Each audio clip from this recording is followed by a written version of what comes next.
Overdevelopment of male breasts is a condition known as gynecomastia.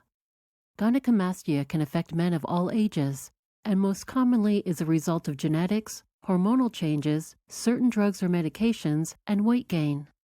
Gynecomastia affects approximately 1 out of 2 men at some time in their lives.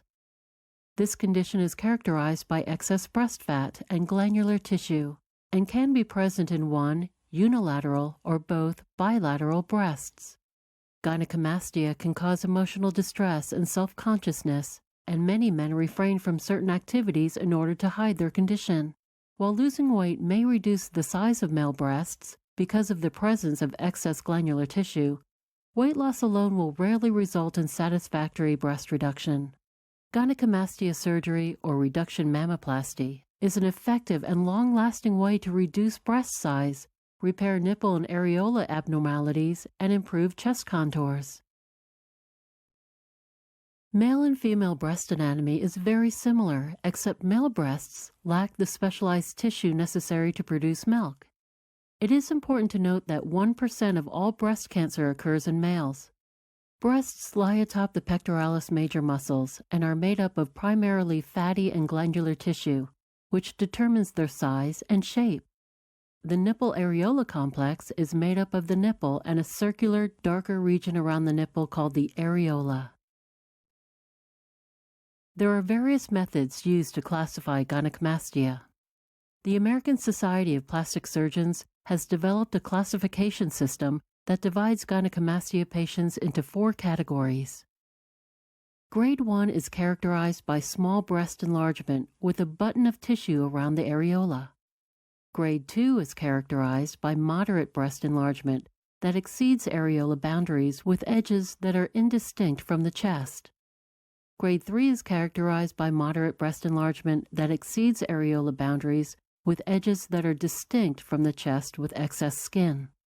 Grade 4 is characterized by marked breast enlargement with excess skin and feminization of the breast.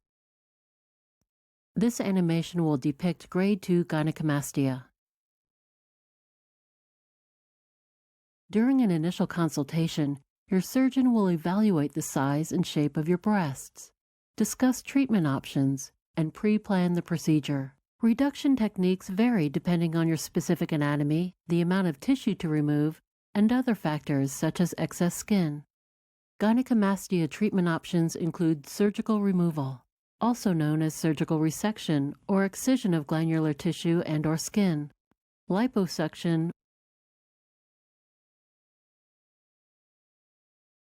or a combination of the 2 techniques. If your surgeon chooses surgical resection, the type of incision used will depend upon your specific condition. Surgical approaches to resection include the periareolar incision, the donut incision or lift, and the anchor incision.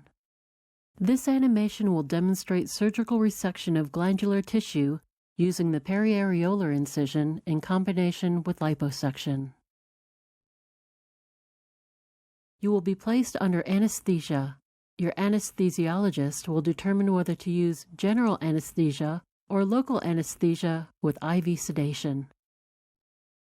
A special medicated fluid called tumescent fluid is injected into the areas that will be treated with liposuction. Over the course of 5 to 10 minutes, this fluid will expand the tissues to make it easier to remove fat cells, numb the treatment area, and minimize bleeding. Your surgeon will make a small incision. Depending upon your specific condition and your surgeon's preference, the incisions may be located at the edge of your areola, in your armpit, or in the crease of your breast. Next, a cannula is inserted, and small tunnels are created in the fat layer, removing the fat with gentle suction. The tunnels will collapse over the next few weeks, resulting in new chest contours.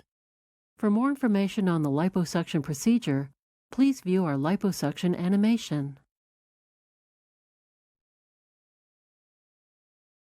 To begin your tissue resection, your surgeon will make a small incision around the edge of your areola. The incision will be placed so as to hide the resulting scar. Next, portions of underlying fat and glandular tissue are removed and sculpted, to reduce size and create the new contours of your chest. The skin is then brought together and closed with dissolvable or non-dissolvable internal sutures. Some surgeons may choose to use external sutures. Before closing the incision completely, a surgical drain may be placed in each breast to allow fluids to escape as you heal. Surgical tape or bandages will be placed over the incisions, and typically you will be wrapped in an elastic bandage or placed in a compression garment, which helps to maintain your chest shape while you heal. Typically, gynecomastia treatment procedures are performed in an outpatient center, and you should be able to go home the same day. Swelling and discoloration after the procedure are normal and will subside over time.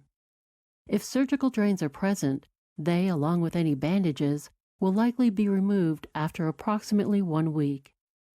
You may be instructed to wear the compression garment, avoid sleeping on your stomach, and avoid excessive exertion or heavy lifting for a month or more.